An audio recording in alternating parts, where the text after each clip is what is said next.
Сайгар кадашлар, мен бу бөлікні невветеке хаберлерінен башламаға истередім. Зира асылда бұл күннің нетижелері ақында лаф еткеніміз вақыт күн девамында шыққан эпысы, аман-аман эпсы хаберлер. Элбеттеке Украина сынырлары этрафында юзберген адиселерлеп бағлыдыр. Бүгін чешіт түрлі бойлы мұйым дипломатик музакерелер өткерілді. Украинаның пайтақты Киевге малюм олғаны кебі түневін ақшам.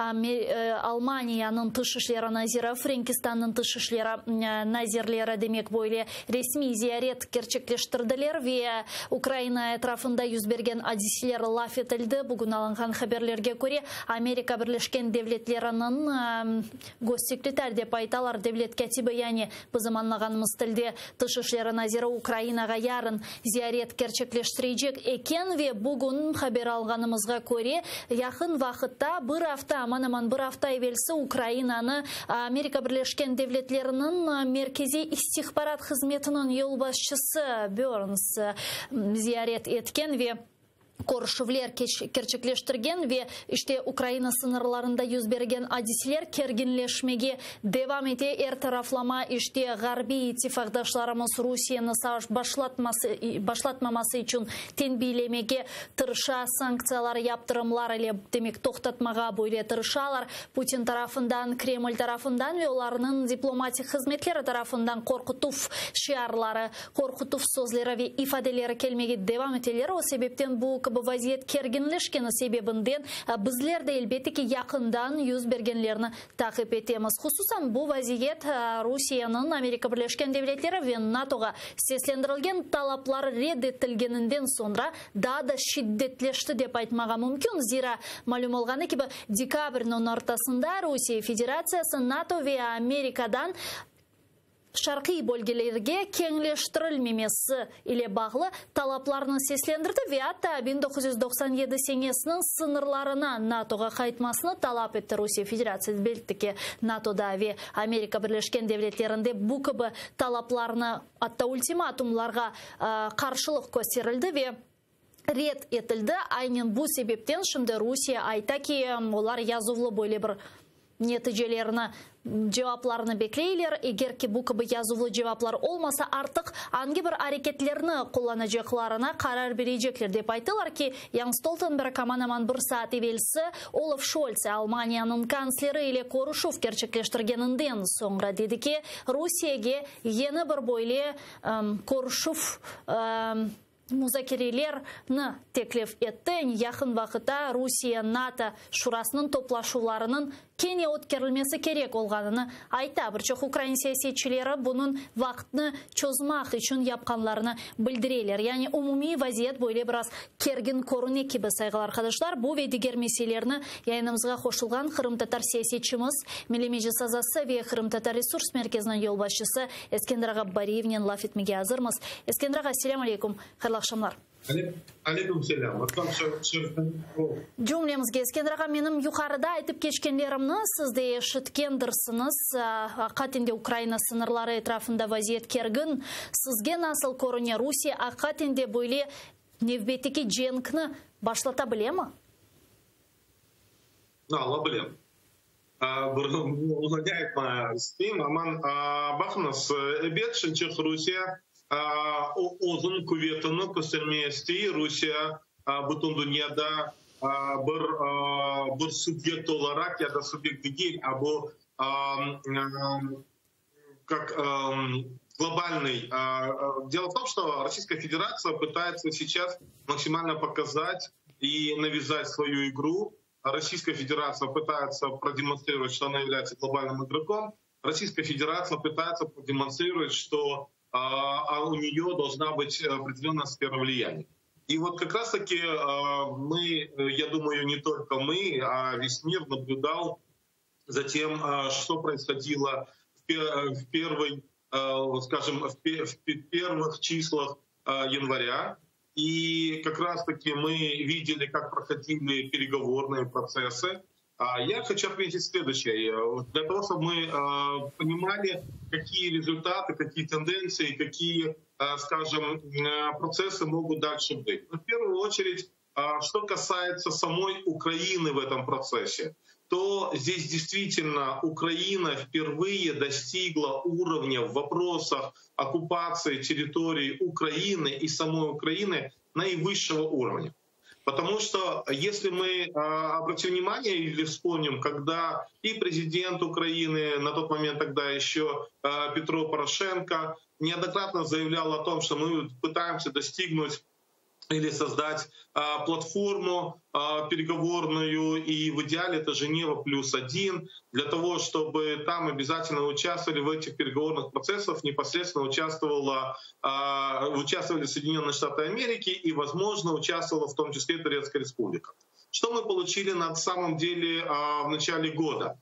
Мы получили непосредственные переговоры по Украине, напомню, по Украине, непосредственно между Соединенными Штатами Америки и Российской Федерацией. Мы получили переговоры между НАТО и Российской Федерацией. И мы уже, хочу напомнить, что членами НАТО является порядка 30 стран. И мы получили переговоры уже ОБСЕ и Российской Федерации. А это уже 56 стран. Поэтому и по результатам данных переговоров мы видим следующее, что партнеры Украины четко стоят на своих позициях, что партнеры Украины ни на шаг не отступили и не дают какую-то слабинку в отношении тех агрессивных, и я бы даже сказал бы безрассудных заявлений, даже в контексте дипломатии, заявлений, которые озвучивают представители Российской Федерации, в частности, министр иностранных дел Российской Федерации, сам президент Российской Федерации и, соответственно, уже его секретари или его спикеры. Поэтому для Украины, я считаю, что Украина достигла того пика в международных, скажем, переговорах в отношении самой Украины и оккупированных территорий. И я думаю, что вот здесь очень важно, чтобы Украина выдерживала дальнейший процесс. Теперь, что касается Украины в дальнейшем. Мне, конечно, честно говоря, непонятно, когда на днях начинают инициировать или начинают говорить политики украинские или даже государственные служащие, государственные чиновники о том, что нам нужно вернуться к переговорам нормандского формата. Дело в том, что вот тот наивысший уровень, который сегодня есть, а выше он не мог быть, а вот здесь его как раз нужно дальше сдерживать, этот уровень, и дальше максимально инициировать, чтобы такие переговоры они продолжались, они будут продолжаться. И в этом плане Украине важно только подпитывать той информацией, которая необходима в переговорных процессах. Потому что Украину никто не забыл. Перед встречей НАТО-Российская Федерация, поскольку Украина не является субъектом НАТО, с Украиной была встреча. И кроме того, Украина после этой встречи получила статус НАТО+. Соответственно, формат НАТО+, это говорит о том, что в принципе для Украина заручилась определенной поддержкой со стороны Альянса, достаточно самого авторитетного и самого сильного в мире.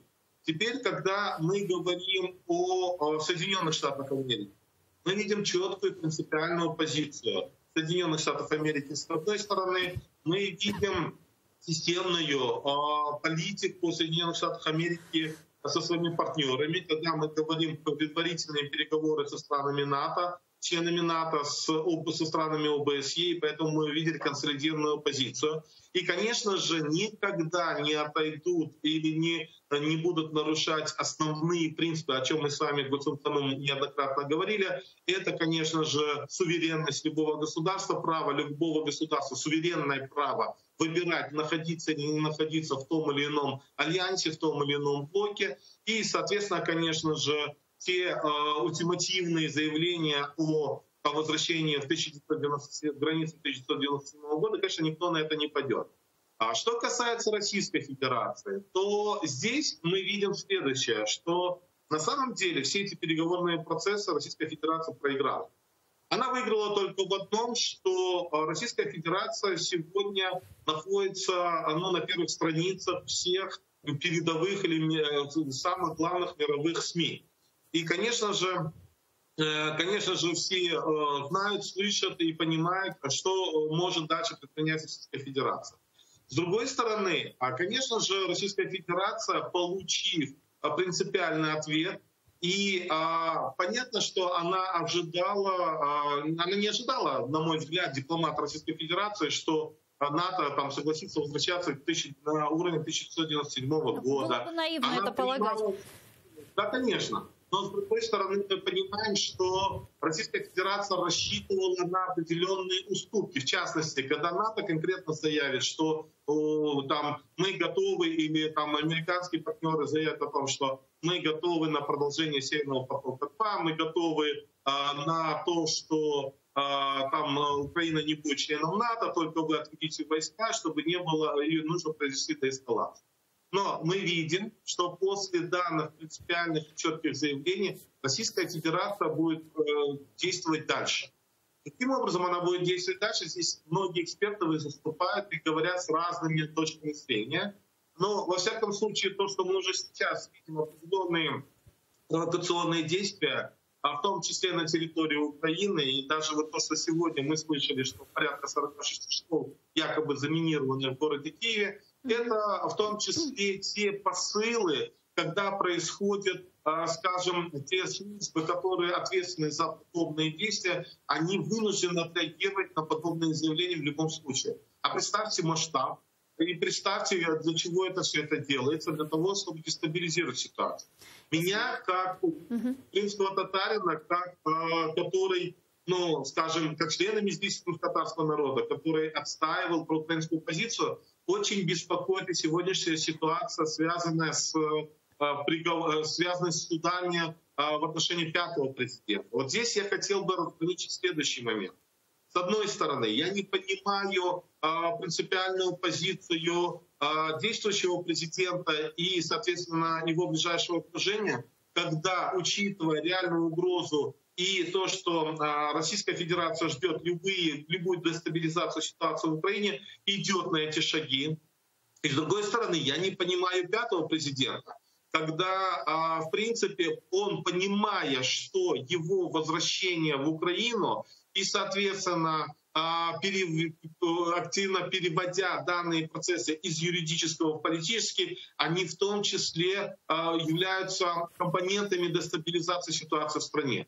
Вот здесь вообще вся проблема заключается в том, что для украинской политической элиты и вообще для элиты в целом не становятся уроками те исторические процессы, которые были раньше. И поэтому вот в тот момент, когда есть внешняя угроза, когда нужно было бы, может быть, приостановить или наложить мораторий на вот эти внутренние политические разборки, на мой взгляд, нужно было бы консолидировать усилия для того, чтобы в первую очередь добиться деэскалации, то есть отвода, во всяком случае, военных сил Российской Федерации в границе Украины, для того, чтобы были какие-то гарантии о том, что не будет угрозы о нападении в Украину. И поэтому сегодня с нагнетанием ситуации внутри страны, с увеличением контингента российских войск на территории, в том числе ударного оружия, на территории, приграничной территории с Украиной, конечно же, такая ситуация, она все ухудшается. И, конечно же, возможность, уже отвечая конкретно на ваш вопрос, возможность экспансии России, хотя это уже процесс этот идет на протяжении 8 лет, но такого вот вторжения в Украину, конечно же, повышается. И, конечно, мы понимаем, что это не будет там со стороны там, севера, со стороны Беларуси, хотя и там может быть провокация. Мы понимаем, что в первую очередь это будет со стороны Донбасса. Эскендер Ага, вот вы сказали выше, что мы прекрасно все понимали, и в принципе наивно было бы предполагать, что Россия рассчитывала на то, что НАТО либо США примут их ультиматум и выступят там с публичным заявлением о том, что они дезавуируют свои соглашения 2008 года или вовсе вернутся к границам НАТО 1997. Понятно, что этого никто не ждал, и в Кремле не могли этого не понимать. Тогда зачем, и не кажется ли вам, что таким образом Россия намеренно создает этот казус белли? Но на самом деле это и позиция Российской Федерации. В первую очередь, та политика Трампа, когда внешняя политика Соединенных Штатов Америки, она, ну, скажем, достаточно сильно ослабла. Это во-первых. Во-вторых, мы же понимаем, что и среди членов НАТО есть неоднозначная позиция во всех этих вопросах. И, конечно же, российская сторона со своей стороны четко прощупывала и понимала или надеялась на то, что где-то может произойти сбой. Ну и кроме того, тот шантаж энергетический, который был в преддверии всех этих событий, он в том числе приводил к тому, что, допустим, может быть слабые позиции, но в первую очередь и у такой достаточно влиятельной и сильной страны, как Германия, которая, по сути дела, является локомотивом Европейского Союза с одной стороны, но с другой стороны экономическим локомотивом. И с другой стороны, конечно же, для Германии энергетическая безопасность и вопросы поступления или зависимости от энергоресурсов от Российской Федерации велики. И поэтому, конечно же, мы здесь видим такие вот неоднозначные подходы. И понятно, что здесь просто классическими дипломатическими или академическими этими объяснить не так просто. Потому что здесь действительно сегодня Российская Федерация себя ведет даже не как дипломаты, а как те, скажем, гопники на улице, которые пытаются что-то себе для себя хоть что-то отобрать, и поэтому пытаются нападать на всех и пытаются вывести уровень России на уровень Соединенных Штатов Америки, на уровень НАТО, то, чего они в принципе добились. Российская Федерация, с другой стороны, через это пытается в информационном плане подготавливать российское население или население Российской Федерации к тому, что могут быть военные действия. И таким образом мы же видим, как их каналы превращают это в якобы угрозу со стороны Украины, а не со стороны Российской Федерации. И понятно, что в любом вот таком конфликте очень важна поддержка или не поддержка населения. Вот, к сожалению, есть сегодня большая проблема, когда мы внутри российского общества практически не видим серьезных антивоенных кампаний. И можно только единично сказать, когда допустим, башкирские активисты некоторые проводили или делали заявления, или когда мы видим про какие-то демократические силы российские, но они очень слабо демонстрируют именно антивоенные кампании. Поэтому для нас очень важно, чтобы внутри российского общества максимально раскручивать антивоенные кампании для того, чтобы остановить Путина и его успешность. Ескендраға, бұл вазиетте герке Русия бойық бойле бір саваш башлатса Украинаның бір бөлгелерінде локаль шекілде провокациялар керчеклештірсе ве или ахре мұна біз ғарби иттифақдашларымыздың коллективный запад деп адландыралар анги бір ярдымына беклемеге мүмкін, анги бір ярдымға умут етмеге мүмкін, зира олар айталар ки егер бойле бір агрессия олса яптырымлар, яғни санкциялар көрсетілежек. Іште біз бұндан емінміз ме? Біріншіден біз көреміз, бұл Қошма Штатлары Британиядан ярдым біз көреміз. Они присылают все-таки военную технику, конечно, ее недостаточно. Мы понимаем другое, и для нас очень важно другое, что НАТО и Соединенные Штаты Америки сегодня максимально усиливают свое присутствие на границах, на восточных границах стран НАТО, Альянса. И это тоже пугает Российскую Федерацию. Другой вопрос, что мы, конечно, понимаем, что если начнется агрессия со стороны Российской Федерации, то Украине придется нелегко. Но я думаю, что, с другой стороны, Российская Федерация тоже понимает, что для них это очень дорого обойдется. И даже те санкции, которые озвучили Соединенные Штаты Америки, тот законопроект, который был зарегистрирован, понятно, что там тоже есть внутриполитические процессы, но они, во всяком случае, очень сильно могут ударить по Российской Федерации. И поэтому это сдерживающие факторы, на которые все-таки оглядывается Российская Федерация. Она боится этих процессов. Другой вопрос, что меня больше беспокоит, что агентура Российской Федерации попытается сделать все, чтобы дестабилизировать ситуацию внутри самой Украины, а может быть перевести это в явное политическое противостояние для того, чтобы где-то, может быть, что-то вот такое вот симбиозное показать между тем, что происходило в 2014 году и что происходило совсем недавно в Казахстане. Понятно, Украина не член ОДКБ. Понятно, что президент Украины не будет звать Российскую Федерацию на помощь, но здесь вот очень важно, чтобы у нас более-менее сохранялась политическая стабильность внутри нашей страны. Кроме того, политическая поляризация, которую мы сегодня видим, наверное, самая масштабная политическая поляризация с прихода президента Украины Владимира Зеленского к власти, вот она может стать этим дестабилизирующим внутренним элементом внутри страны? Я думаю, да. С одной стороны, когда мы слушаем позицию, скажем, сторонников президента или действующей власти, то, с одной стороны, да, если начались расследования, они должны быть, то, соответственно, дальше нужно проводить юридическим путем эти все процессы. Но при всем том мы понимаем, что такие процессы они не могут быть чисто юридические, потому что речь идет о пятом президенте. Речь идет о политической фигуре, и, соответственно, конечно же, это может переводиться в политические процессы. Поэтому вот здесь, с одной стороны, уже открыто производство в отношении Петра Порошенко, и вопрос в том, что его просто закрыть уже невозможно. И, соответственно, что делать дальше? Как на это отреагировать? Тем более сказать вот чисто с юридической стороны, что оно, скажем, очень четко и тщательно продумано, здесь есть много ляпсов, скажу честно, ляпов. С другой стороны, и здесь скажем, власти действующей, конечно же, должен найтись какой-то вот рецепт, чтобы хотя бы данную ситуацию, ну хотя бы наложить мораторий какой-то или успокоить для того, чтобы дальше не нагнеталась ситуация, потому что это на руку, опять же, наша Российская Федерация в первую очередь.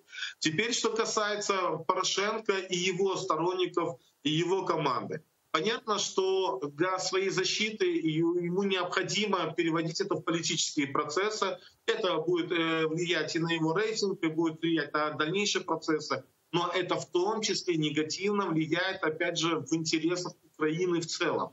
И поэтому здесь, на мой взгляд, здесь было два пути у Порошенко, чтобы не доводить ситуацию до противостояния. Это первое. Просто объяснить всем своим сторонникам. И я думаю, все бы поняли, что ему необходимо некоторое время выждать, пока не будет деэскалации до возврата в Украину. Но этого уже не произошло. Второй момент, на мой взгляд, можно было бы, конечно, пытаться чисто юридическим путем, скажем, пытаться проводить защиту, но при этом, конечно же, мы же понимаем, это политическое лицо, и поэтому здесь надо все-таки найти какой-то компромисс хотя бы на время угрозы перед Украиной, во имя Украины и во имя украинского народа. Здесь нужно находить какой-то политический компромисс, чтобы не привести к дестабилизации ситуации в Украине. Потому что все-таки на Порошенко стоит достаточно большое количество людей, патриотически настроенных. И, конечно же, с этим не считаться нельзя. И поэтому сегодня нужно сделать все, чтобы тот градус внутриполитический, который сегодня накрылся, он максимально нужно сбавлять. Иначе это будет трагедия для всех. Ескендраға бұл вазиетте герке көремізке ақатенде Украина сынырларында вазиет керген ичеріде бұл кібі чеші түрлі процесслер олар, хусусан бұл Зеленский Порошенко арасында юз бергенлер ичбір шекілде Қырымға умут берме. Яғни бұны да анламаға керек, чүнки инсанлар Қырымда мұнда юз бергенлерге бақар екенде саяси мабусер меселесінде фаал әрекетлеріні, Қырым қайтарылуы yönelişinde фаал әрекетлеріні көрмек істер еділер әлбеттіке. Украина siyasi elitlері арасында olған çatışmalar hakkında haberlerini dinlemek elbette ki herkesinin çoğularını memnun etmeydir. Yani sizin fikriniz bu gibi vaziyette bizim alımız nasıl olacak, nasıl sizge görünüyor? İç çatışmalar, Ukrayna etrafındaki demek gergin vaziyet, sınırda yüz bergen Rusya'nın askerleri ve ilahrimine bu şahmat tahtasında aytacağım artık Kırım Tatarlarının rolü nedeni var еді? Но здесь я сейчас говорю не позицию Меджлиса, а позицию свою субъективную, потому что мы не выработали единое какое-то решение в этом вопросе.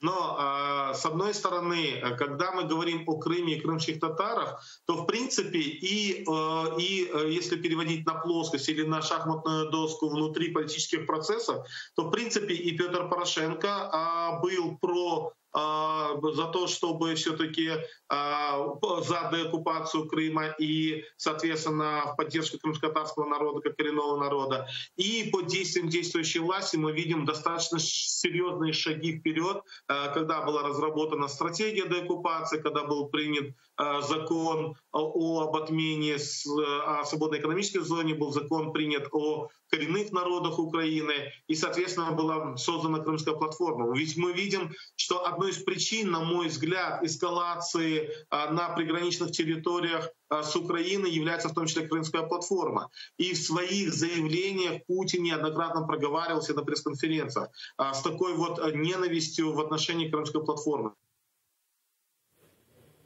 Галиба Бұрысы Ескендір Бариевге телефон açtı. Şimdi umut etem bizni değiştirmez başkalarına ve Eskendір'ға yayınımızға қалт қайтыр. Elbette ki tahminlerim yerinde. Eskendір'ға bizden vazgeçmedi. Eskendір'ға buyurunuz. Aha, ses galiba sesine problemler meydana geldi. Şimdi bizim rejissörlarımız, mühendislerimiz bu problemni çözer dep ayta mana Rifat ağa. Ama bizim rejissörümüz umut etemiz. Ştemmen galiba Eskender ağаны. И продолжая мысль, как раз таки здесь очень важно, мы видим вот эти в этом у них в отношении Крыма совместные позиции, они сходятся. И реакция Путина на все эти России, конечно же, в том числе, это реакция на Крымскую платформу. Теперь, что касается нас, то понятно, что в первую очередь мы должны придерживаться ценностей своих и принципов своих. То есть, в первую очередь, принципов ненасилия, принципов. Israr ettiler bizim siyasetçimiz Eskender Bariyev. Alo. Eskender ağa, alo. Telefon açarlar, ısrar ettiler ama bizden vazgeçmegeniz için sağ olunuz herhalde. Devam ettiler Eskender ağaға telefon. Eskender ağa, alo. Alo, men anladım, birisi sizni meşgul etti. Buyurunuz, devam edebilirsiniz. 2 dakikamız var. Поэтому, в первую очередь, я опять же говорю, субъективная позиция. Наша задача, во-первых, сохранить свою субъектность, это раз. Во-вторых, конечно же, мы должны занимать проукраинскую позицию, потому что мы сегодня видим, что для нас важно верховенство права, международного права. И исходя из этого мы, соответственно, становимся воспринимаемыми всем международным сообществом и, в первую очередь, цивилизованным миром.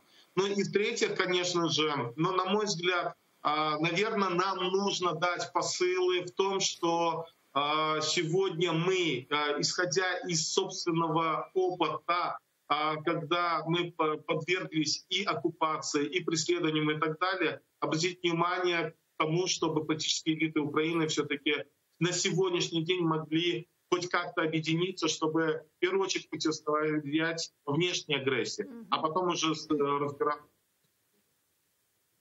Çok sağ olun Eskender ağa. Büyükten teşekkürler bizim yayınımızga bağlanıp, suallarımızga cevap berip, kıymetli fikirlerinizni ifade ettiğiniz için. Sağ olun.